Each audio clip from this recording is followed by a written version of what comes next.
It's an absolute privilege to be here. It's my favorite day of the week, my listeners. Honestly, what a wonderful, amazing week it's been. We have had the half marathon for the Perkins Great Eastern Run and managed to run 5K with Team Orange on behalf of Salaam Radio. It was very, very stiff, but without your support and your wonderful prayers and duas, we wouldn't have been able to do it.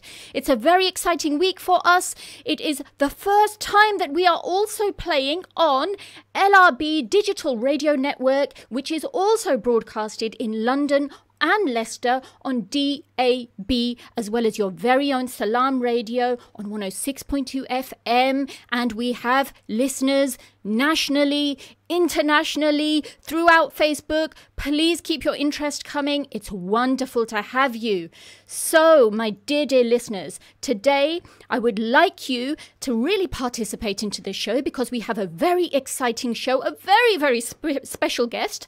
And if you can text and WhatsApp us on 07745 278 978, or you can phone us on 01733 602 133. This is your show about your health. We want as many of you to participate and ask any questions that you want. But today, my dear listeners, I have a very special guest, and I'm going to introduce my special guest before I pay my salam to him. I am very privileged. Salaam Radio and LRB Digital Radio is extremely privileged to have Dr. Amar Ayub, who is a consultant cardiologist in Tameside Hospital in Manchester. Now, I'll tell you a little bit about Dr. Amar Ayub's background, and this is why it's so special that we have him on our show today. He's a clinical supervisor and examiner for cardiology trainees in the Northwest Deanery, and he's the clinical governance and audit lead chair for the Financial Assistant for Medical Students, which is actually a registered charity providing financial help to poor medical students in Pakistan. He's also the chair of an association called PAGHE, which is Pakistan Academic Group for Health Education. He is the recipient of the Officer's Cross from Prince Kalpersky for services to poor medical students, and he received this in 2015.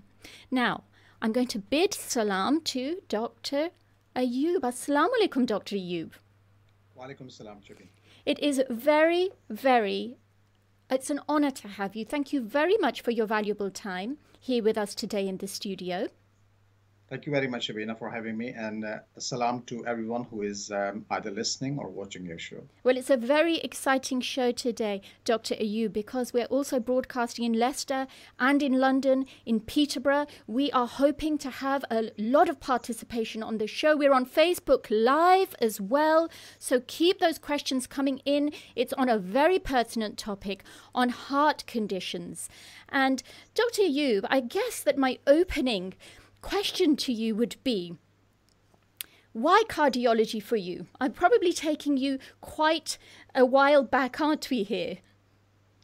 Thank you, Shabina. I think cardiology was my sort of first love during my house job. Okay. I think it is during the house job when we doctors, as you know, tend to develop a liking for a particular specialty. Sure. And for some reason, I got myself interested in ECGs and echocardiograms, valvular heart disease, and this used to excite me quite a lot, and the challenge that there is to diagnose patients with heart disease. Okay. And hence, from there on, I used to go to a cardiac center in Pakistan during my house job in my spare time. Okay.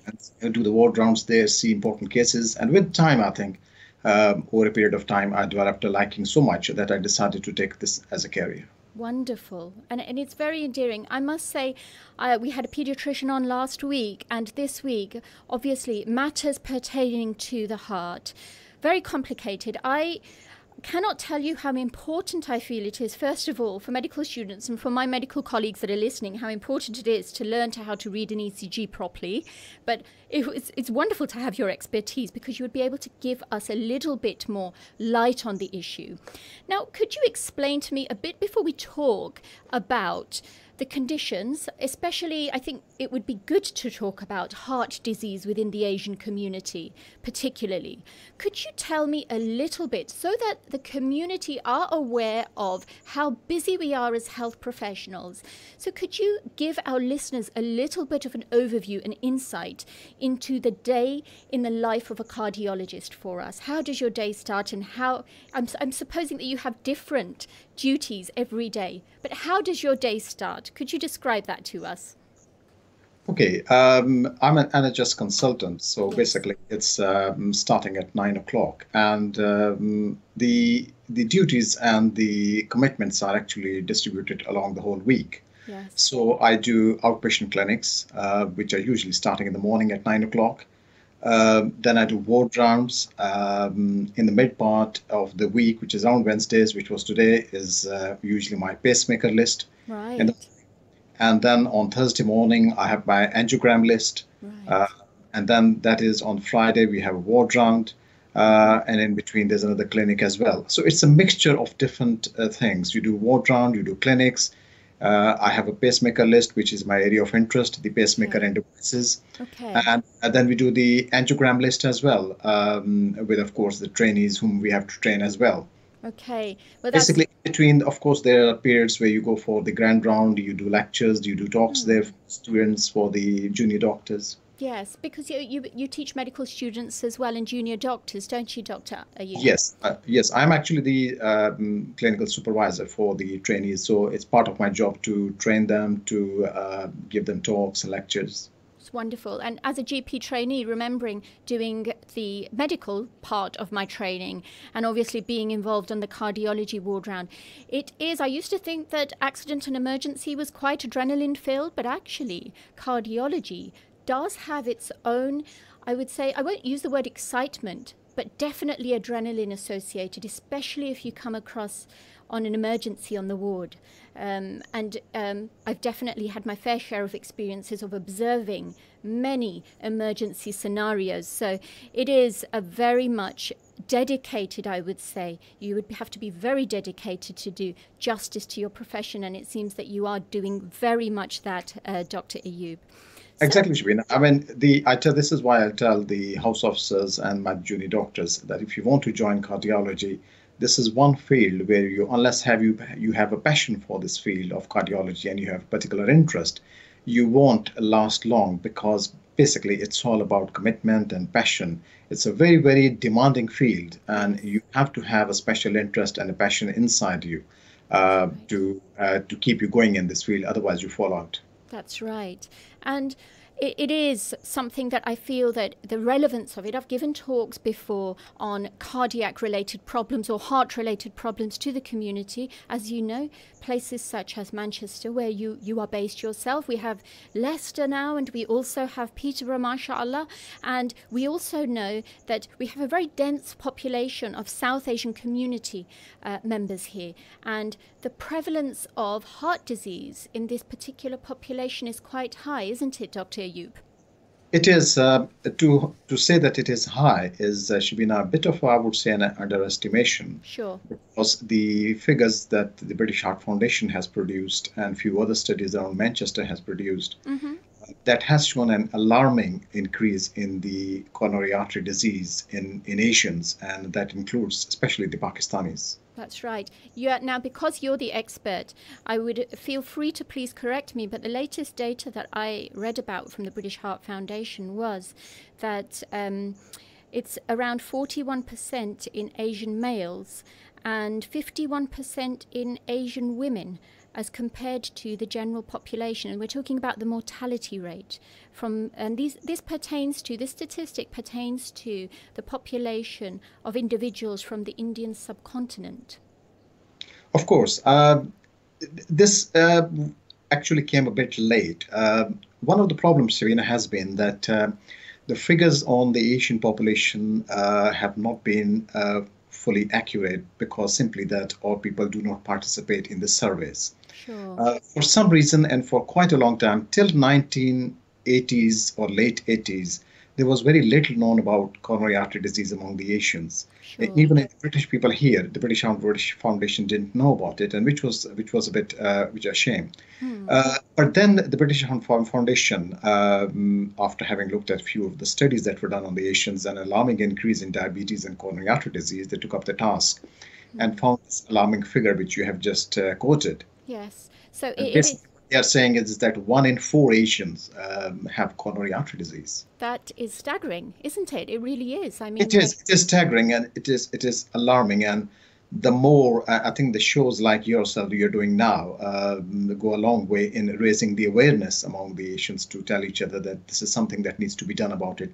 Doing nothing is not an option. that's right. So if listeners, you are listening in, Dr. Ayub has just given us some staggering figures about the prevalence of coronary artery disease or heart disease in more easier language that pertains to about 1 in 4 individuals in the Asian population. So that means if you are a family of 6, 1 or even 2 of you will have coronary artery disease or heart disease. And it's something that we really do now have to pull together and be aware of. If you don't take responsibility of your own health, listeners, nobody will. There's so much that doctors can do to help you. And I always say this to a lot of my patients as well, Dr. Ayub, that there is so much that we can do to help our patients, but there is a lot that patients can do to help themselves as well, which is why we're having this show and which is why this show is so important and relevant to those listening today.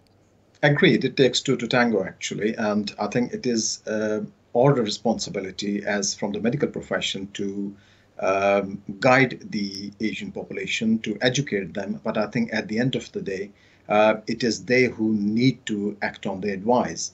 And this Asian population, if you go into details about the figures, you'll realize that as compared to the English or the Caucasians, the Asians are getting heart disease at a younger age as compared to them. And multiple factors we can discuss on that later on when you are interested, and we can discuss on that. But this the Asian population needs to be now fully aware Yes. that they need to look after themselves for the sake of their coming generations. Very right, Dr. Ayub. And in fact, that you've brought up the subject of factors, which is what I feel needs to be discussed to create awareness for our patient population. And the fact of the matter is about taking responsibility and taking hold of that health, this health that Allah subhanahu wa ta'ala has given you, and this life that Allah subhanahu wa ta'ala has given you. You have a responsibility towards it, my listeners. And if you have just tuned in, you are tuned in to the Body, Health and Mind show on Peterborough 106.2 FM and on digital radio, LRB Digital Radio Network in London and Leicester if you are on digital radio. And we are also on Facebook Live. So please bring those questions in. We would love to hear from you. This is a very important topic. And moving on from there, Dr. Ayub, I'd like to ask you a little bit about making our population aware about what ischemic heart disease and what coronary heart disease actually is. A lot of people think of the word heart attack, the layperson or the person that isn't medically literate. Okay, let me just explain it in very simple words. Sure. The heart has two main components. One is the heart muscle, which is the pump action. And as you know, this pumps the heart. Main action is that it pumps the blood to the rest of the body. Yes. Now, in order for the heart to do that, obviously it needs energy. And that energy is supplied by 3 main arteries in the heart. Okay. Now, if for some reason those 3 arteries get narrowed or blocked, that is called a heart attack. Right. When that happens, obviously the nutrition and the energy or the blood supply to the heart muscle is blocked. Heart sustains the damage, and that can cause heart attack and the heart failure later on. So basically, the simple way to understand heart disease is that it results from the narrowing of the arteries in the heart, which are supplying blood to the heart. Okay. And therefore, either when they are narrowed, you get what we call angina, which is the chest pain. And if they are blocked, then you get what we call a heart attack. Right, I see. And could you tell us, Dr. Ayub, some of the factors that lead to this risk of heart disease in our South Asian population, please? Well, I think the most important thing to understand is that all the research work that has been done on the Asian coronary artery disease or Asian heart disease has come out with 2 main factors. One is we must remember is the genetic predisposition. Right. It is now well known that we, the Asians, the Pakistanis, the Indians, are genetically predisposed. Okay. That means we have some bad genes which are more frequent among us than among the Caucasians. Right. Okay. Those bad genes predispose you to coronary artery disease. Okay. Now, these bad genes are present in Caucasians as well, but they are present more in number and frequency in Asians, and that is why the Asians get disease early onset in their age. I see. Now, so this is one thing that has to be kept in mind, that we are in a bit of a disadvantage that we have got a genetic predisposition. Right. On top of that, what does not help is our lifestyle. And that lifestyle includes our way of life, which means our eating habits, Yes. or exercise, which is absolutely nil, actually, which I have to say, unfortunately. Yes, it's good to be So brutal. the two combine, and somebody has given the example, is that basically what the Asians, if you can just remember, is that they have a gun which is loaded, and that is the genetics. And Yes. basically, your lifestyle actually pulls the trigger. Yeah. Basically, we are already predisposed, Okay. and not helping is that we pull this trigger by our lifestyle, which we can go into detail later on, which is affecting us because lack of exercise or way of living or eating habits with excess of sugar, Yes. excess of fat, or weight. Are mostly Asians are overweight. Right. As you know, most of our brothers do taxi driving or bus driving. Their entire day is spent sitting. They have a huge waist in a circumference, which has been now known to be an independent risk factor for coronary artery disease.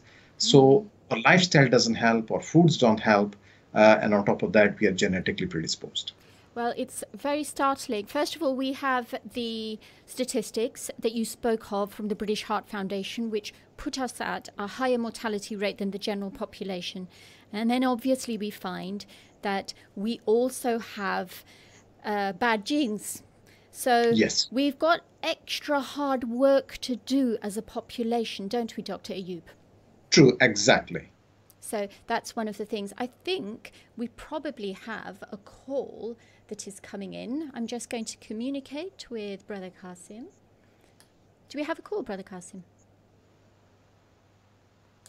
Okay, so what we will do is we'll just wait. I think we've got a call, and it seems like the name of this, let me just put, hello? Hello. Oh, hello there. This is Dr. Shabina Sufkeen for the Body Health and Mind Show for Salaam Radio and LRB Digital Radio Network, Leicester and London. And I see that you are Sabah from London. You are live on Salaam Radio. Welcome. Hello. Hi. You're running a great show.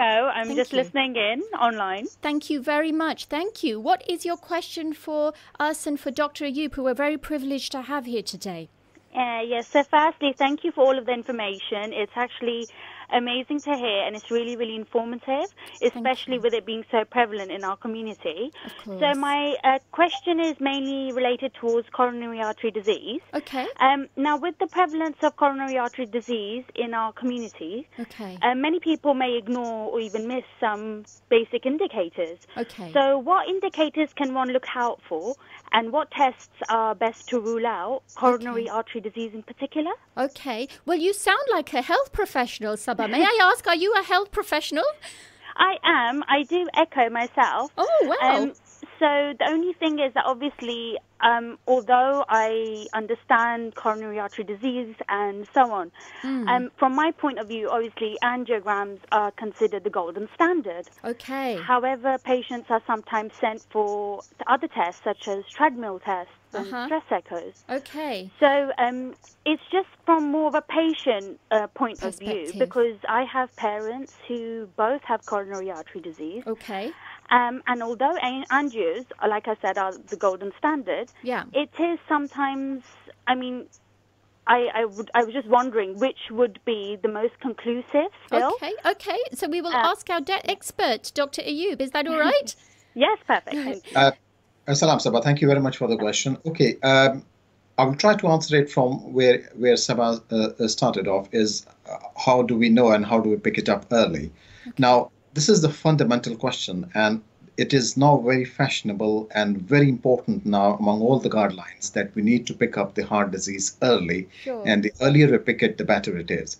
But more importantly than that is, coming back to her question, is what things to look for. The most important thing is to know yourself and your family. Right. So I would say that in case you have a family where you have both parents or one of the parents having had a heart disease in their early age, and talking about 40s and 50s, or your brother or sisters, or you have a family history of diabetes which is present in your family, Yeah. then in that case, my first impression would be that somewhere around the age of 40 or something like that, you must have your cholesterol checked, you must have your blood sugar checked, and you must know whether your weight is up to the target which is recommended by the British Heart Foundation and all the other guidelines. Right. So before we go on to the complicated stuff like angiogram and stuff like that comes later. The first thing is the knowing yourself and is the prevention. Right. So if you get your blood sugar, blood cholesterol, and weight, because if you are overweight, that means that you're predisposing to yourself to coronary artery disease if you already have a family who has a coronary artery disease. Right. So that is first thing. As a cardiologist, this is what I say to everyone before we jump to the fancy part. Yeah. Please try to first see, are you healthy or not? Right. Is your cholesterol under control? Is your blood sugar under control? Are you under the weight or are you overweight? Right.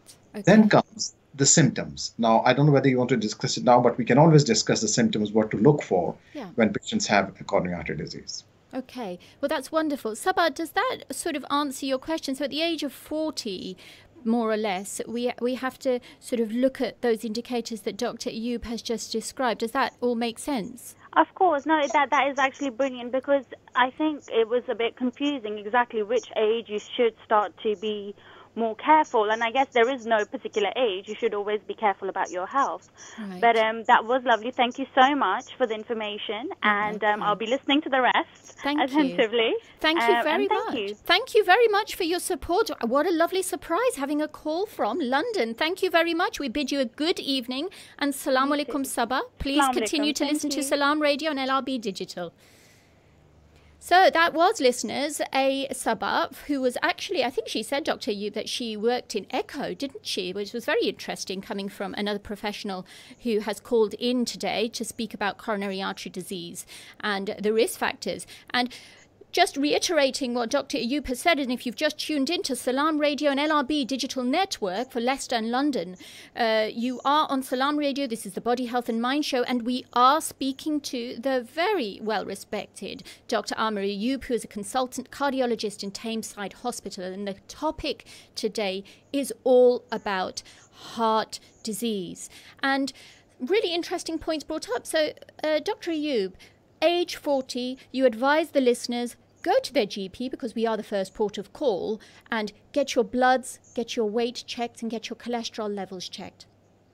Exactly. I think especially if you have a family history, if your parents have had coronary artery disease or diabetes or a high risk or higher cholesterol levels, then I think it's very important to check. But I think to sum up the statement would be that you should look after your health right from the beginning. Yes. I think initially it's the parents' responsibility that the children have a healthy diet. They don't, as you must have listened to or heard about the news that came in today, that overall worldwide the obesity in children has increased remarkably. Yes, in the last few years, and that is for a cardiologist like me is a very bad news. Yes. So the parents have a responsibility to look after the children and to guide them. And once the children become the adults, I think it is their responsibility then to look after themselves and make sure that they have plenty of exercise.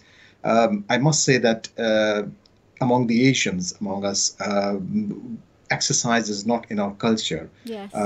And I was very delighted to see you joining that run for the fundraising. And I think you can be one of the sort of a symbol for the other women, Asian women, to say this is how you promote yourself. Absolutely, And I think the important thing is when people ask me is that you don't have to go to a gym. You don't have to join a gym. No. you just, even if, for example, among our Asian sisters, That's right. Or mothers, supposing normally people say to me, they don't feel like going to gym because there are other men there as well. That's right. Well, I say to them, there is no need for you to go to gym, mother. Yeah. Just take a walk. Absolutely. Just take a 30 minutes walk every day. Yes. Or if you don't want to go for a walk, they are very cheap. The bike, which are available at home, which you can just do for 30 minutes, and that's all. So That's right.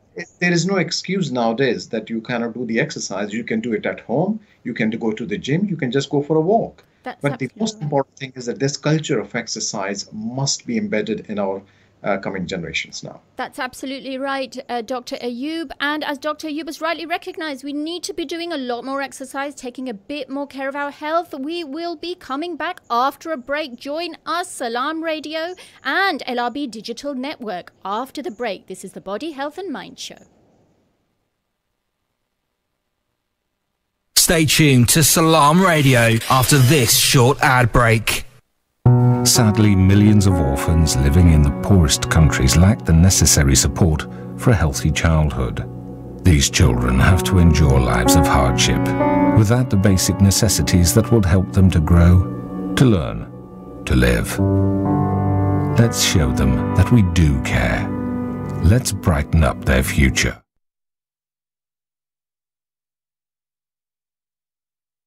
Or visit humanappeal.org.uk.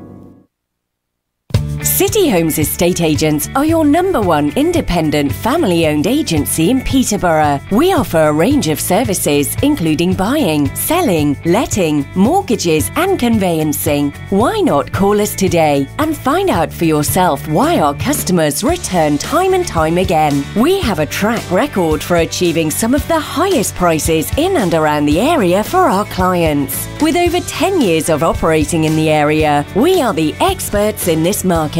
Put us to the test today by calling 01733 348 677 and quote discount code RADIO for our exclusive rates for this promotion. City Homes, bringing people together for over 10 years. Third world and developing countries are home to some of the most vulnerable children on the planet. Malnutrition, severe lack of medical aid and access to clean water are just some of the horrific challenges faced by orphans across Africa and Asia. Children of Adam, a Peterborough charity, need your help to bring aid to these orphans for just £25 a month. To sponsor an orphan or assist with other projects, please call 0300 321 0032 or visit www.childrenofadam.net.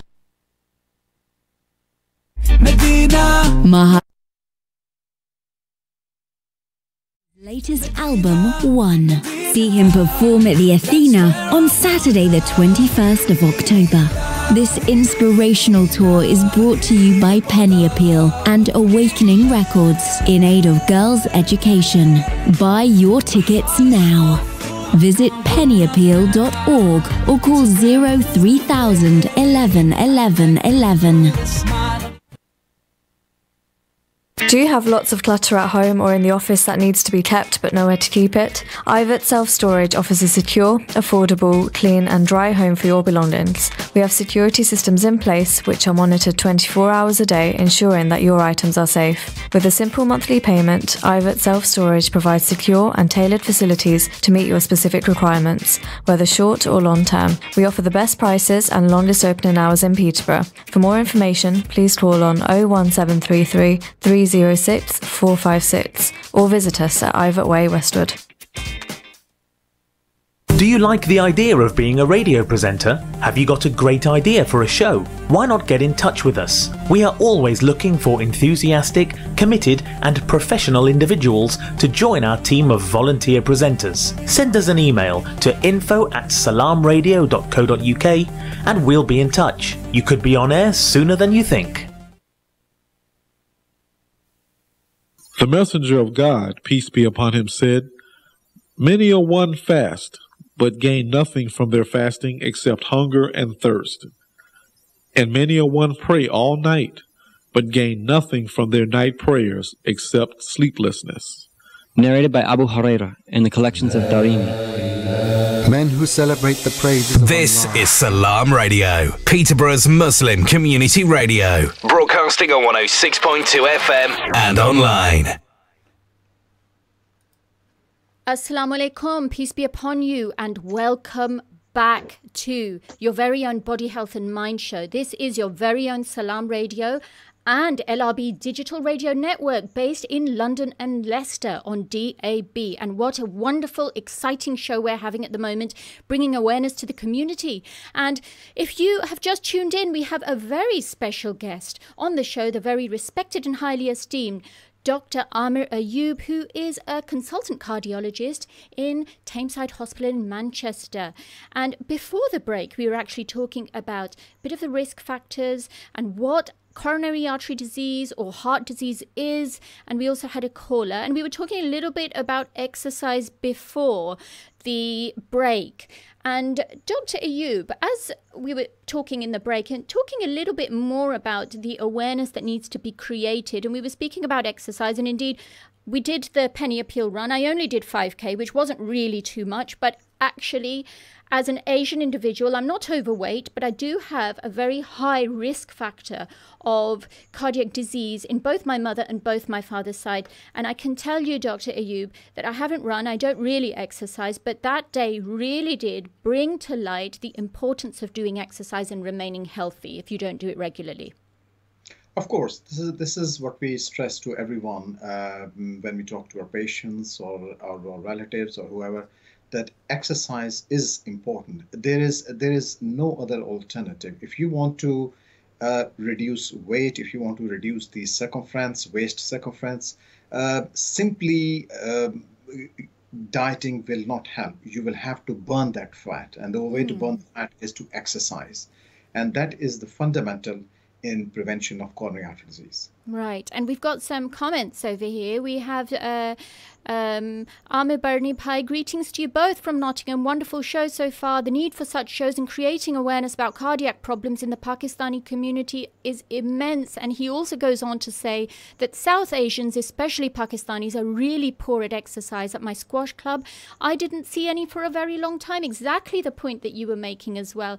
But obviously with females that are a bit apprehensive about going out, you can take a walk, you know, you can take a walk. That is what I have been saying. I conducted some health shows in which I had Asian women, and I said to my sisters there, look, I'm not asking you to go to a gym. Just take a walk. Just take a walk, and 30-minute walk, a brisk walk, and that should be enough. Okay, if you don't even want to get out of your house in your own home, I don't think it's very expensive now to buy simple exercise machines, which are very cheap, and you can do the exercise at your home. So there is actually no excuse. But this exercise culture must be promoted through these shows which we are doing now.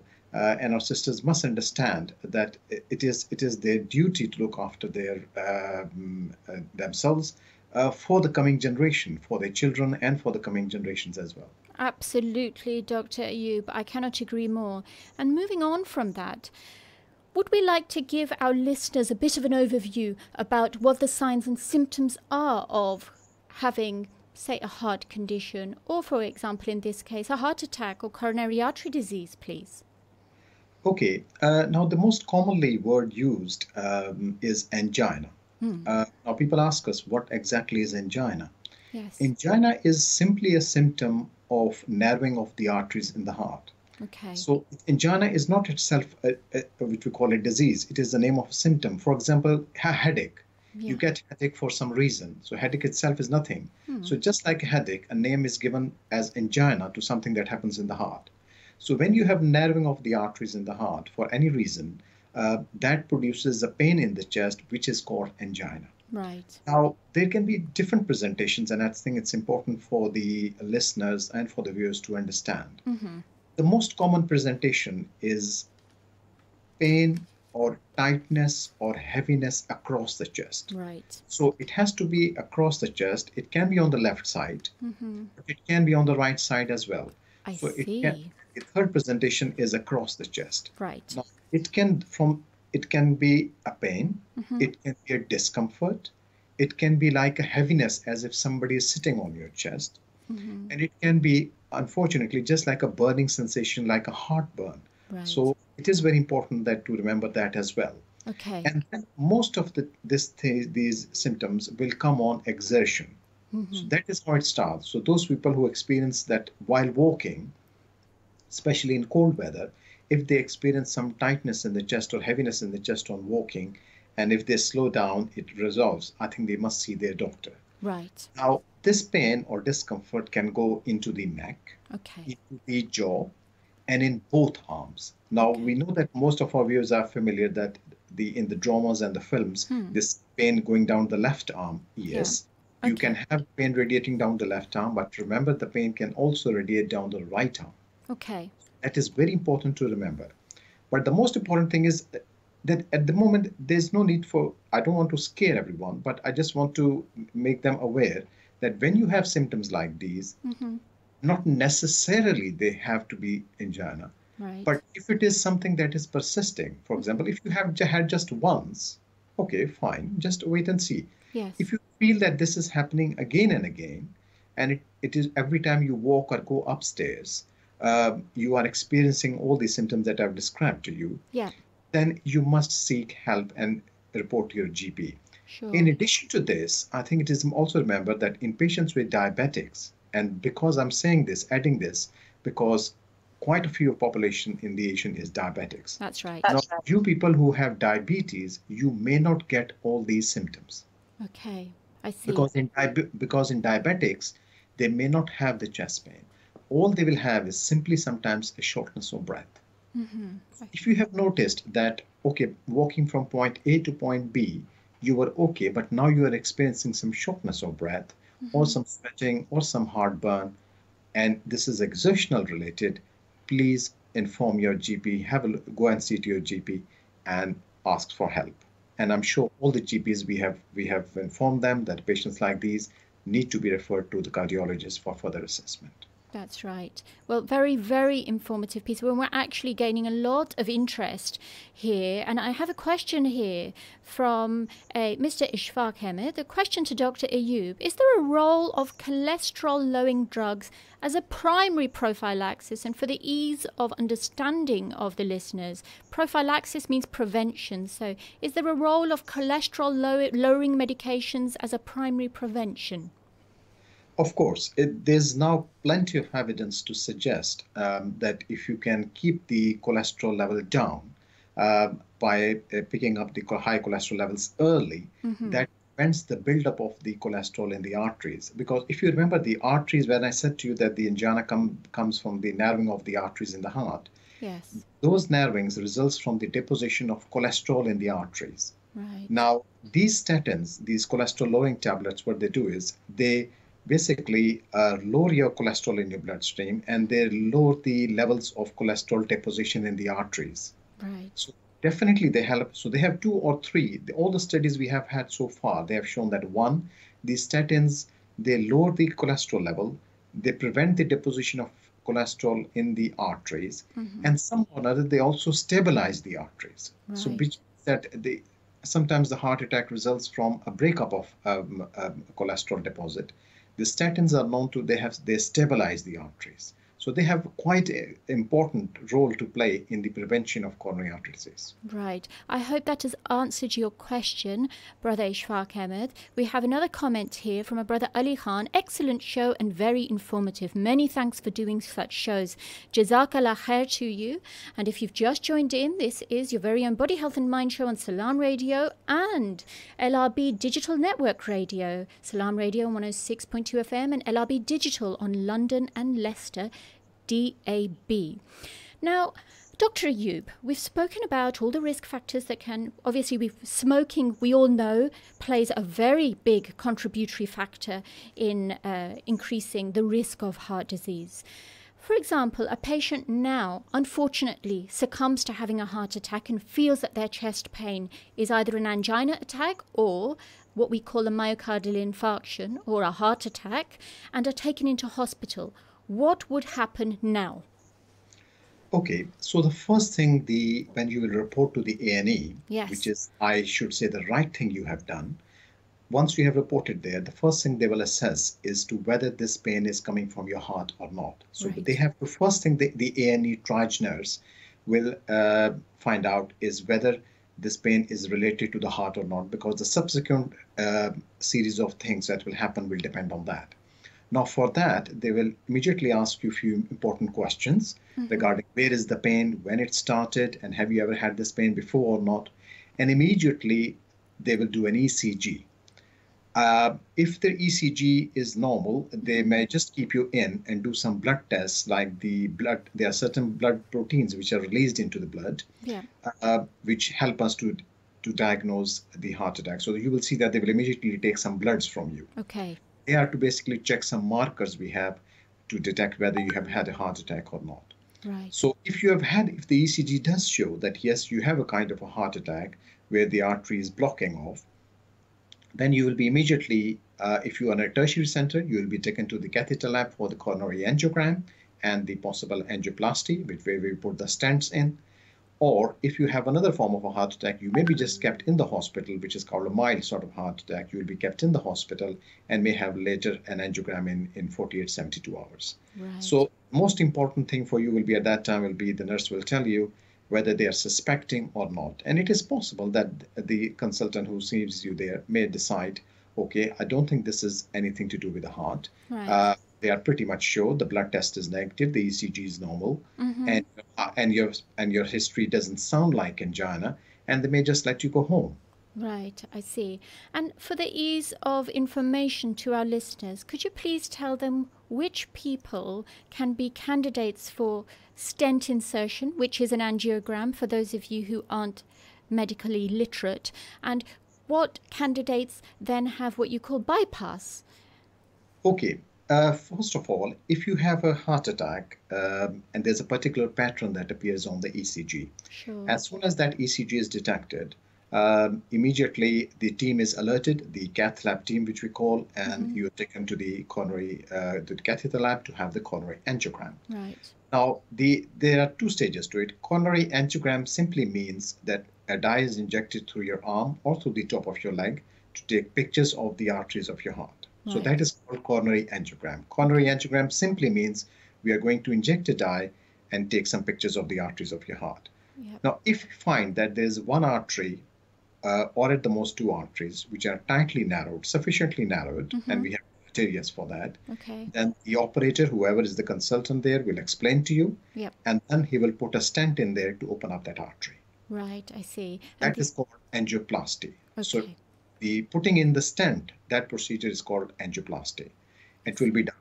Now, not every artery can be stented. Okay. So, if, for example, the artery is in a very critical situation or in a corner or in a bend, as in order to explain the listeners in a simple manner. Sure. If it is in a bend or in a situation where the stent cannot go, Yeah. or for example, all three main arteries are involved and it is difficult to stent all of them, Yeah. then the doctor, the consultant over there will explain to you that I don't think the stenting will help here, and we refer you to the surgeons for the bypass surgery. Right. If you have more than one vessel, there are three main arteries in the heart, as I said before. Okay. If two or more are involved, then the likely course of action will be that you will be referred to a surgeon who will have a look at the pictures and make a decision that you should be fit for the bypass surgery. Wonderful. Now, Dr. Ayub, I have another question here from a brother Amir Barni. Question to Dr. Ayub. First of all, congratulations and thank you for doing this program. We are very thankful to you, and I'm sure the general public is benefiting from this information. My question is, what is your advice for people who are diagnosed as pre-diabetic? What should they do? So for the listeners, pre-diabetic means who are at increased risk of developing diabetes. So this is the question from brother Amir Barni to you. Thank you, Amir Bani. Very kind of you. Let me explain to you the pre-diabetic status. We obviously believe from the cardiologist's point of view that they are having an increased risk of coronary artery disease in future. Sure. So it is important that they keep a very tight control of their diabetes, their cholesterol level, and the weight. The weight is the most important. And it is in the pre-diabetic population that, again, Shabina, I would come back to the same thing. The exercise has been shown to actually delay the development of full diabetes. Right. So basically what you're doing is, the answer to the question is that in the pre-diabetic status, you are basically in the future, if it develops into full diabetes and it's uncontrolled, yes, it does increase your risk of coronary artery disease. But a fully controlled diabetes, if you control your weight and cholesterol, that reduces the risk of coronary artery disease. That is correct. And exercise is the big take-home message today for all of you listeners that are listening. Now we have, Shabina, just to add that, we have results coming out from studies from America and Europe that people have actually even been taken off from their diabetic pills who had mild diabetes or pre-diabetes, who engage themselves in regular exercise and reduce their weight. So that's a wonderful piece of information that's come from Dr. Ayub, that exercise is shown in the most recent studies very much contributory and a big factor towards developing or lowering your risk of developing full-blown diabetes and indeed coronary artery disease. And please, those of you, I see a lot of you in the community, obviously a lot of my patients who say to me that we are very active, we keep on our feet, we do a lot of housework. I can tell you that housework is not classified as exercise at all. It is structured, focused exercise. Isn't it, I fully agree that there's a misconception here, and I'm fully will endorse your view that most of our sisters believe that if they do the housework and the hoovering, that is included as an exercise. I don't want to take the credit away from them, and I hope my wife is not listening. That is, again, a very big contribution, that they are looking after the house and do the hoovering and everything. Absolutely. But nevertheless, please try to understand, and I will quote Shabina, that is not a substitute to a full exercise that we recommend. Absolutely. And this is why I encourage as many sisters as possible to join us next year on the Salaam Radio Team Orange 5K run. I will be there with you. We'll all hold hands and we'll cross the finishing line, but we have to do this. And we have to together, I would say, Dr. Ayub, because we have your expertise, and it should be a public initiative to bring on board as many of the Asians that are listening to this show and saying, yes, we are going to improve the rates. We're going to build a healthier future for our children, because as we know, the NHS, with its limited resources, and I can tell you now in Peterborough, the waiting list to see a cardiologist can run into a couple of months. And I can just see the horrendous state of affairs that we are going to be facing if we aren't taught how to instill healthy values into our children. There are some people, and I say this because I am quite blunt, I would say, that there are people whose children come back from school, they give them a couple of pounds and say, go and get some food from the chicken and chip shop. That is wrong. Yes, exactly. And I think the learning and the prevention of the coronary artery disease starts from that age. We need to increase this awareness that this junk food needs to be just thrown away. We need to tell our children, and I think if it's not being taught in schools, you need to tell the children at home that they need to be keeping themselves on the weight chart, which is recommended of their age.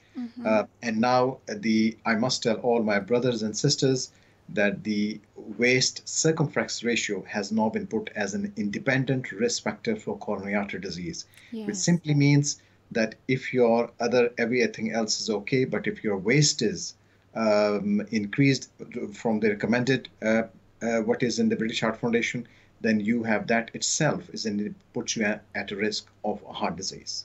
That is correct. Very, very useful information. Indeed, I am learning. I always say that it's a very big learning experience for me, because I take this learning away with me and I instill this learning that I've taken from experts like yourself to my patients. And I can't tell you, listeners, that this is almost a ticking time bomb. We really are. We're dealing with a ticking time bomb here when we look at the amount of obesity that is prevailing. And Dr. Ayub, you will agree with me, the number of young deaths that we are now seeing in the Asian population as a result of coronary artery disease, where young people are just dropping down dead because of having these heart events, is now that the number is increasing.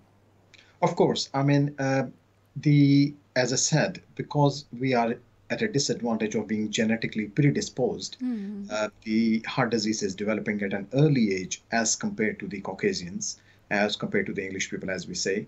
And therefore, it is more important for us to look after ourselves better than the Caucasians. And I mean, it is sad to see that the gym that I go into, Manchester, apart from me, I hardly see any Asians in that gym. And it is sad to see that. And I know there are so many Asians living around. But I never see them in the gym, and which is the sad part of this whole story. That's right, and I do think that there is a bit of a trend, especially in the youth, to go to a gym for more muscle building than to lose weight or look at it as to achieve optimal health. And it's not for muscle building really, because you aren't really contributing to your health constructively that way. So as Dr. Ayub says, it is very important. So exercise is the main take-home message of this whole show. And would you agree, Dr. Ayub, that in terms of high blood pressure, do the same pieces of advice hold as well? Of course. High blood pressure, Shabina, is known as silent killer. And it is so important that off and on you get your blood pressure checked at your surgery. Now we have these blood pressure manometers easily available off the shelf. Yes. And you can buy one. And if you think that there's in your family there are people with high blood pressure, or your parents or brothers, sisters, and it's not a bad idea to buy one and just to check it off and on. It is very important that the blood pressure is picked up early. This is a silent killer. It doesn't have any symptoms. Yes. At the most, it causes headache to some people, but that is also in a very small proportion of people. In most of the people, the presentation of this can be, unfortunately, otherwise either a stroke or a heart attack. Oh dear. And by the time it is so long, it tends to thicken your heart muscle so much that it can be irreversible, and that can cause later on problems with your heart. Right. So hypertension or high blood pressure is the silent killer. It doesn't produce symptoms, and therefore it is very important for our Asians that we, as I said, between 35, 40 years of age, somewhere around the time, I always tell this age group, get your blood pressure at least checked once. Okay, if it is normal, get it checked once a year. Yes. Just make sure everything's okay. If you find that it is borderline, get it checked after 3 to 4 months. Okay. And get in touch with your GP that I have had a blood pressure monitor at my home and it has shown this reading, and they will check it and verify, and they will refer you to a cardiologist. But hypertension, high blood pressure, even more important that it is detected early and picked up early. Okay, wonderful. Thank you for that. Now, just before we close the show, we have a minute left. I'd like to ask you 2 questions if we can quickly fit in. So, question from a Mr. Kashif Chauhan. Good discussion. My question is, does atorvastatin or Lipitor have any effect in preventing or delaying coronary artery disease, with the fact that most of the Asian population has familial cholesterolemia? I think we've already answered that, haven't we? Yes, there's plenty of evidence that atorvastatin, which is a very strong anti-cholesterol tablet, if taken regularly in patients with high cholesterol, it delays the progression of coronary artery disease or onset of coronary artery disease, because it lowers your cholesterol, prevents the cholesterol depositing in the arteries. And yes, the answer to that is yes, atorvastatin does prevent the onset and the progression of coronary artery disease. Wonderful. We also have another question here from Brother Ali Khan. What is the best form of exercise, Dr. Ayub? Going for a walk or going for a jog? Maybe joining a gym? What would you say? It all depends on your personal sort of ability. I cannot make a sweeping statement, because there can be people with arthritis, there can be people with other issues who cannot jog. Sure. The recommended now is just do a 30-minute brisk walk. Okay. Now, if you are youngish, if you are in 30s, 40s, or 50s, and you're fit enough, jog is the best thing. Right. And you don't have to just run like mad. I mean, there was a time in 1990s when people used to start running like mad. No, you don't need to do a simple jog, 30 minutes, and that is all you need. If you cannot jog, a brisk walk or a walk for 30 minutes, that will suffice. But depending on what your ability is like, if you are a young person who is fit enough, 40, 50s, I think you must jog. Yes. Walk is for those people who cannot jog, if I can answer that question like this. Yes, well, wonderful advice. And alas, Dr. Ayub, we've come to the end of our show. I knew we would not have enough time to discuss things at length that we wanted to discuss, but I would really like to get you on again, if that's okay. It will be a pleasure, Shabina. Thank you very much, Dr. Ayub. Jazakallah. May Allah subhanahu wa ta'ala reward you for your efforts in promoting such wonderful health news. And before we close up, I'd just like to make some announcements. And that is, for those of you who donated, I promised that I would take your names and give you shout outs on the radio. So, Jazakallah khair for your donations for the 5K run to Brother Ali Khan and Kedran, Faisal Chaudhry, Shazia, Zubair, Rebecca Shields, Richard Ferris, Rachel, Phil Oscar and Henry Kaziewicz, Sajda Birzada, Kerry Brown, Annabelle de Capel-Brook, Mohammed Ismail, my youngest donor. Allah subhanahu wa ta'ala bless you. Rohit, Christian DeFeo, Dr. Ishfaq Ahmed, Kimberly Lavery, Brother Amin Qasser, my mum and dad, and Asiya, Sister Asiya Joseph, and Brother Imran Kangro. Bless all of you. Thank you for your support on Salaam Radio, and Jazakallah khair. Thank you very much, Dr. Amir, for bringing this show to us. And please join us next week for another informative body, health and mind show with your very own Dr. Shabina Asad Qayyum.